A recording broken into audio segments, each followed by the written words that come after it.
Nagsimula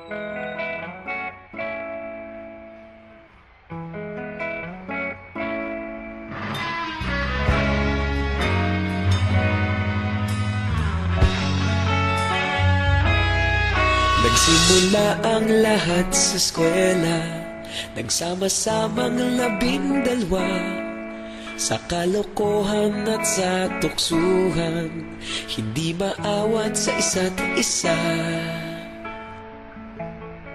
Madalas ang standby sa cafeteria, isang barkada na kay saya.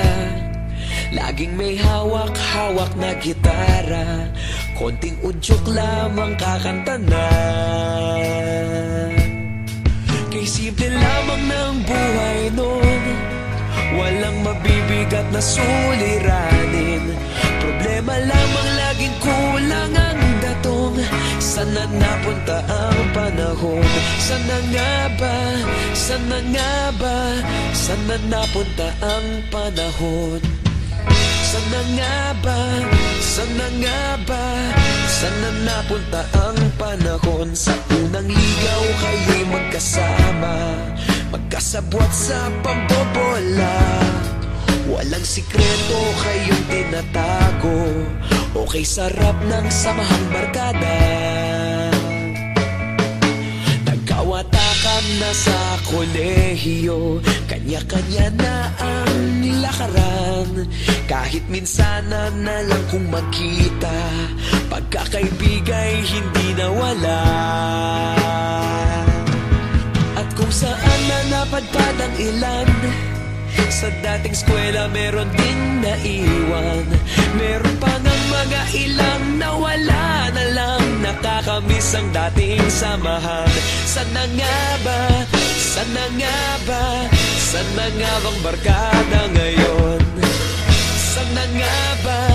Sana nga ba? Sana nga bang barkada ngayon?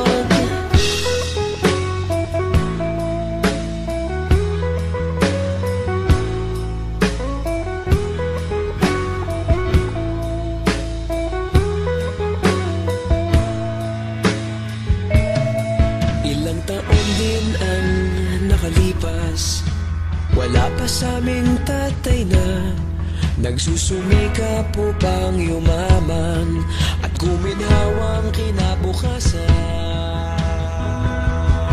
Paminsan-minsan kami nagkikita, mga naiwan at natira.